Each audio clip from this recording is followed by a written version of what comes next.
Hey, I'm Dan Orell from the Auburn Bee Lab. Today I'm going to do a quick demonstration of how to effectively light a smoker. So we've got a good quality smoker here and our other materials, my hive tool as always, a good supply of high quality smoker fuel that's been stored well. Here in Alabama we're often using pine needles, pine straw, and I like to store it in a feed sack, for example, because even once it gets wet, then the feed sack is breathable enough that in the sunshine and in the wind, these pine needles will dry out. And then I've got a couple options of lighter, like a long barbecue lighter or a propane torch to light the smoker. And as well, it's good to have a smoker box like this, or at least a plug that you can use to plug the mouth of your smoker after you're done using it to prevent fire hazards. So let's get started. The first thing that I always make sure of is that there's not too much ash in the bottom of my smoker. So I just get rid of yesterday's smoker ash. And then if you're having troubles with your smoker, you just want to make sure that you're getting good airflow through the mouth of the smoker when you pump the bellows. So I can feel a nice stream of air on my hand.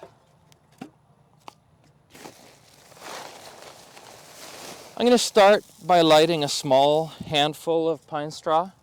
With my barbecue lighter, I can get underneath it and light from the bottom because the flames are going to travel upward.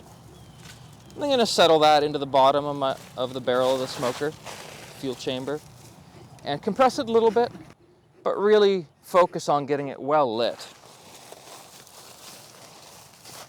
And again, giving it air whenever I need to make sure that it's getting well lit. I'll add a few layers of smoker fuel.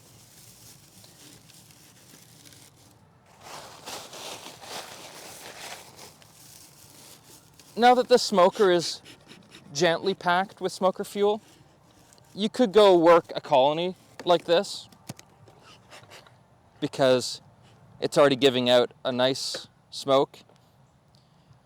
But I prefer to, if I'm going to work several colonies, I would prefer to get this fuel really well lit and stuff the smoker tightly with more fuel so that it's going to stay lit and be giving you a cool, thick smoke during the course of 20 minutes or however long it takes to work several colonies. So over the next few minutes, I'm going to keep on pumping this bellow and just make sure that the flame catches really well. So I'll get back to you in just a couple minutes.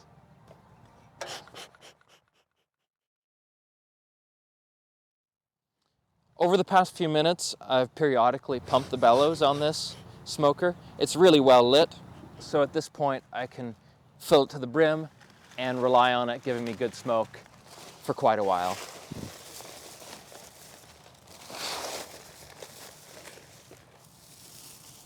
So you see I'm actually pressing quite hard into here, but when I pump the bellows I'm getting a beautiful thick white smoke.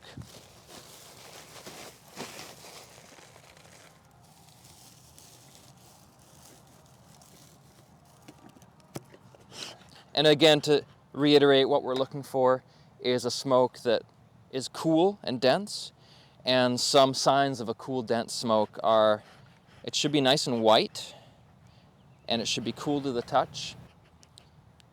And if it becomes acrid and sort of stings your nose and lungs, that's a sign that the smoke is probably getting too hot and you need to fill your smoker back up again. The bees don't really like hot smoke. And then finally, once you're done, just make sure to store your smoker safely.